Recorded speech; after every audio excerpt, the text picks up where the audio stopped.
அனைவருக்கும் வணக்கம். செவ்வாய்க்கிழமை முருகனுடைய சக்தி வாய்ந்த வழிபாடை பற்றி தான் இந்த பதிவில் நம்ம பார்க்க போகிறோம்.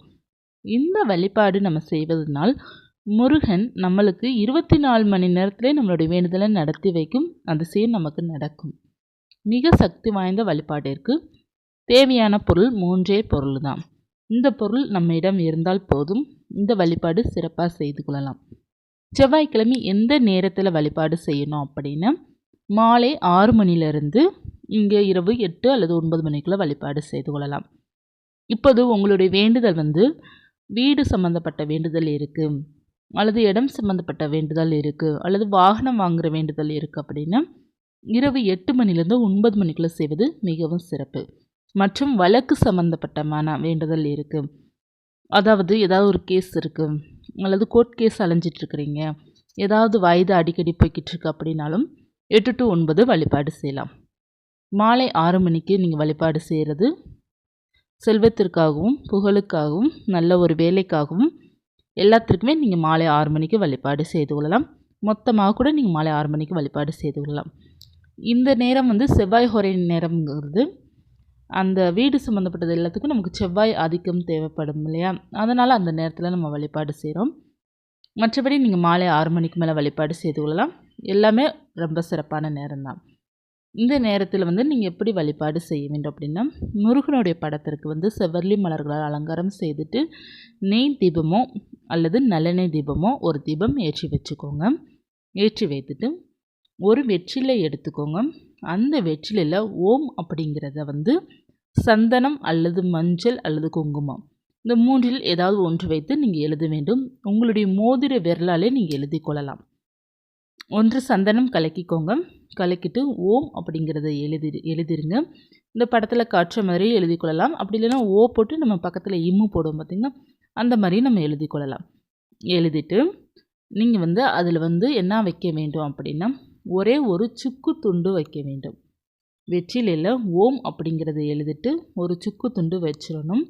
வைத்துட்டு நீங்கள் என்ன செய்ய வேண்டும் அப்படின்னா, ஒரு தாம்பலத்தட்டு அல்லது ஒரு சிவப்பு நிற துணியை எடுத்து இந்த வெற்றிலையை அப்படியே அதில் வச்சுருங்க.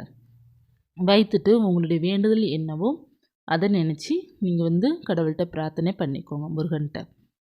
நிச்சயமாக அந்த வேண்டுதல் 24 மணி நேரத்தில் உங்களுக்கு நடக்கும். மலர்கள் எடுத்துக்கோங்க. அதாவது செவ்வரளி மலரோ அல்லது மற்ற மலர்களோ நீங்கள் எடுத்துக்கொள்ளலாம். உதிரிப்பூக்கள் அதாவது எடுத்துக்கோங்க. எடுத்துட்டு ஓம் சரவணபவ அப்படிங்கிற மந்திரத்தை சொல்லி அந்த சுக்கு இருக்குது பார்த்திங்களா, அதாவது நம்ம வெற்றிலை பரிகாரம் ரெடி பண்ணி வச்சுருக்கோம் பார்த்திங்களா, அதில் நீங்கள் போடணும். 9 முறை நீங்கள் ஓம் சரவணபவ ஓம் சரவணபவ மந்திரத்தை உச்சரித்து அந்த வெற்றிலைக்கு நம்ம போடணும். நம்ம நிச்சயமாக நம்மளுடைய வேண்டுதல் நிறைவேறும். நீங்கள் எந்த வேண்டுதல் வேணாலும் வைத்து வழிபாடு செய்யலாம். நல்லா வேலை கிடைக்கணும், சம்பள உயர்வு வேண்டும், திருமணம் நடக்க வேண்டும், குழந்தை பாக்கியம் வேண்டும், மற்றும் உங்களுக்கு விருப்பப்பட்ட வேண்டுதல் என்னவாக இருந்தாலும் சரி, வீடு வாகனம் என்னவாக இருந்தாலும் சரி, அந்த வேண்டுதலை வைத்து இந்த வழிபாடு செய்து பாருங்கள். 100% உங்களுக்கு வெற்றியை கொடுக்கும். முருகனுடைய பாதத்தில் அதாவது படத்துக்கிட்டேயே இந்த வெற்றிலையை வச்சுருங்க. வெறுமனை கீழே வைக்கக்கூடாது. ஒன்று தாம்பலத்தட்டில் வெற்றிலை வைத்து வைக்கணும். அப்படி இல்லை என்றால் நீங்கள் ஒரு சிவப்பு நிற துணி விரித்து அதற்கு மேலே இந்த வெற்றிலை ஓம் அப்படிங்கிறது எழுதியிருக்கணும். அதற்கு மேலே சுக்கு துண்டு வச்சு வச்சிடணும். ஓம் எழுதிட்டு இங்கே நடுவில் கொஞ்சம் குங்குமம் வைக்கணும். எப்போயுமே மஞ்சள் குங்குமம் வைப்பது ரொம்ப நல்லது. ஒன்று சந்தன குங்குமம் வைக்கலாம் அல்லது மஞ்சள் குங்குமம் வைக்கலாம். அந்த இம்மு பக்கத்தில் கூட அப்படி போடுவீங்களா, அதில் கூட நீங்கள் குங்குமம் வச்சுருங்க. கட்டாயமாக இது இருக்க வேண்டும். வைத்த பிறகு நீங்கள் முருகன்கிட்ட சரணாகதியோடு அடைந்து வழிபாடு செய்யுங்க. முருகன் என்னுடைய வேண்டுதல் நீங்கள் தான் நிறைவேற்றி வைக்கணும், உங்களை தான் நான் நம்பி இருக்கிறேன் அப்படிங்கிற வார்த்தை மிகவும் நமக்கு முக்கியம். நம்ம சரணாகதியோடன் வழிபாடு செய்யும்போது உன்னை தான் நம்புகிறேன், நீ தான் எனக்கு எல்லாமே செய்து கொடுக்க வேண்டும் அல்லது சரி பார்த்து விட வேண்டும். பிரச்சனைகள் இருக்குது அப்படின்னா முருகன்கிட்ட நீ தான் எனக்கு சரி பண்ணி கொடுக்கணும் அப்படிங்கிறத வேண்டிக்கோங்க. மற்றபடி எல்லா வேண்டுதலுக்குமே இந்த பரிகாரம் இந்த வழிபாடு செய்யலாம். ரொம்ப நல்ல பலனை கொடுக்கும். ஓம் சரவணபவ மந்திரம் மிகவும் முக்கியம். இந்த வழிபாட்டிற்கு 9 முறை நீங்கள் சொல்லி அந்த மந்திரத்தை சொல்லி நீங்கள் வழிபாடு செய்யும்போது முருகனுடைய அருளால் பார்த்திங்கன்னா உங்களுக்கு வெற்றி மேல் வெற்றி கிடைக்கும். தொட்டதெல்லாம் நிச்சயமாக பொன்னாக மாறும். காத்திருக்கவும், முருகன் அருளால் எல்லாமே நன்மைகள் உங்களுக்கு கிடைக்கும். நம்பிக்கையுடன் இருக்கும்போது முருகனுடைய பார்வை உங்கள் மீது படும். வேல் வைத்திருக்கிறீங்க அப்படின்னா வேல் வைத்து வழிபாடு செய்யுங்க. படம் இருக்குன்னா படத்திற்கு முன்னாடி இந்த வழிபாடு செய்யுங்க. சிலை இருக்குன்னா சிலைக்கு முன்னாடி வைத்து வழிபாடு செய்துக்கோங்க. நம்ம வந்து ஓம் சரவணபவ மந்திரம் சொன்னாலே போதும். மற்றும் நம்ம கந்த சஷ்டி கவசம் கேட்கலாம். ஏன்னா செவ்வாய்க்கிழமை அன்று நம்ம கந்த சஷ்டி கவசம் பாராயணம் பண்ணலாம், ரொம்ப நல்லது. அப்படி இல்லையென்றால் நம்ம காதால் கேட்கலாம். வேல்மாறல் கேட்கலாம். திருப்புகழ், முருகனுக்கு உகந்த சண்முக கவசம், இதெல்லாம் நிறைய நம்ம வந்து காதால் கேட்டுகிட்டே இருக்கலாம். ரொம்ப நல்லது. செவ்வாய்க்கிழமை அன்று மாலை 6 மணிலேருந்து இரவு 9 மணி வரை முருகனுடைய நேரம் அப்படிங்கிறத நினைத்து இந்த பாடல்கள்லாம் நன்றாக கேளுங்க. நிச்சயமாக நம்ம முருகன் வந்து நம்ம கூட தான் இருப்பார். ஏதாவது ரூபத்தில் அவர் நம்ம கூட தான் இருக்கிறாரு அப்படிங்கிறத அவர் உணர்த்தவும் செய்வார்.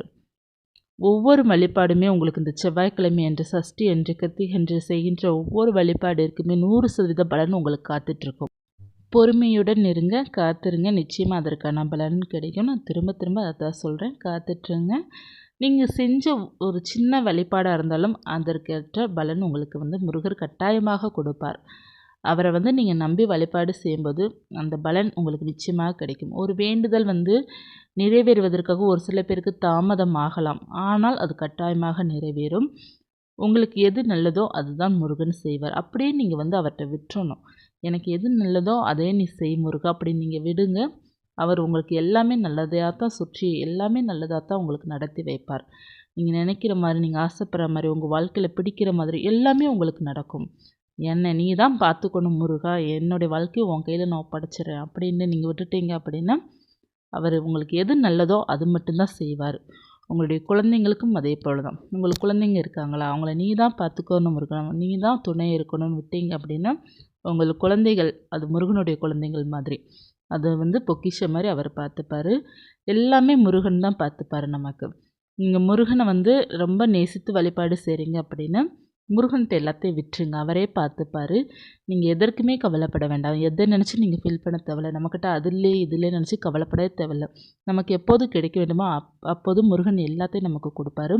சந்தோஷம், மகிழ்ச்சி, செல்வாக்கு எல்லாத்தையுமே அவர் கொடுப்பாரு. அவர் வந்து நம்பிக்கையோடு நீங்கள் எப்போது வழிபாடு செய்கிறீங்களோ அப்போது எல்லாமே உங்களுக்கு தானாகவே வந்து கிடைக்கும். ஒருவேளை நீங்கள் வந்து ரொம்ப சிறப்பாக நான் முருகனை வழிபாடு செய்துட்டு தான் இருக்கேன், அப்படி இருந்து எனக்கு ஒரு சில விஷயங்கள் நடக்க மாட்டேங்குது அப்படின்னு கவலைப்படுறவங்களா இருக்கிறீங்க அப்படின்னா காத்துட்ருங்க. முருகன் எல்லாமே உங்களுக்கு பெஸ்ட்டாக தான் கொடுப்பாரு. நம்பிக்கையுடன் இருங்க. எப்போதுமே பார்த்தீங்கன்னா எந்த கடவுளுமே நம்மளை வந்து கைவிடவே மாட்டாங்க. நம்ம யாரை நம்புகிறோமோ அவங்க நம்மளை கைவிட போகிறது கிடையாது. நம்மளுடைய நேரம் காலம் கொஞ்சம் சரியில்லாமல் இருக்கும்போது கொஞ்சம் நமக்கு இன்பமும் துன்பமும் மாறி மாறி வர்றது மாதிரி இருந்தாலும் நம்மளுடைய அன்பு பார்த்தீங்க அப்படின்னா நிச்சயமாக வெற்றியை கொடுக்கும். நம்ம கடவுள் மேலே வைத்திருக்கிற நம்பிக்கையும் அன்பும் பார்த்தீங்க அப்படின்னா என்றுமே தோற்று போகாது, வெற்றியை தான் நமக்கு கொடுக்கும். நம்மளுடைய வாழ்க்கையும் வெற்றியைத்தான் முடியும். எல்லாமே நம்ம நினைத்தபடி நமக்கு கட்டாயமாக அது நடக்கும். அதிசயம் நம்மளுடைய வாழ்வில் நடக்கும். முருகன் நடத்துவே. இந்த வழிபாடு செய்து முடித்த பிறகு இந்த வெற்றிலை காய்ந்த பிறகு நீங்கள் எடுத்து உங்கள் வீட்டில் இருக்கிற செடிக்கடியில் போற்றலாம். அந்த சுக்கை எடுத்து நீங்கள் பயன்படுத்தி கொள்ளலாம். நீங்கள் வாரம் வாரம் இந்த பூஜை செய்யலாம், அல்லது இந்த ஒரு வாரம் மட்டும் நீங்கள் செய்து கொள்ளலாம். நல்ல மாற்றங்கள் உங்களுக்கு கிடைக்கும். வாரம் வாரம் செய்கிறீங்க அப்படின்னா 6 வாரம் நீங்கள் எடுத்து இது செய்து பாருங்கள். முருகன் அருளால் தொட்டதெல்லாம் உங்களுக்கு வெற்றியாகும். இந்த பதிவு உங்களுக்கு உபயோகமாக இருக்கும்னு நினைக்கிறேன். இருந்துச்சுன்னா லைக் பண்ணிக்கோங்க. இது போன்ற தகவல் தெரிந்து கொள்ளணும், ஆன்மீக தகவல் தெரிந்து கொள்ளணும், வராகிமன் பற்றிய தகவல் தெரிந்து கொள்ளணும், முருகனுடைய தகவல் தெரிந்து கொள்ளணும், சேனலை சப்ஸ்கிரைப் பண்ணி வச்சுக்கோங்க. மீண்டும் ஒரு தகவலை சந்திக்கிறேன். நன்றி.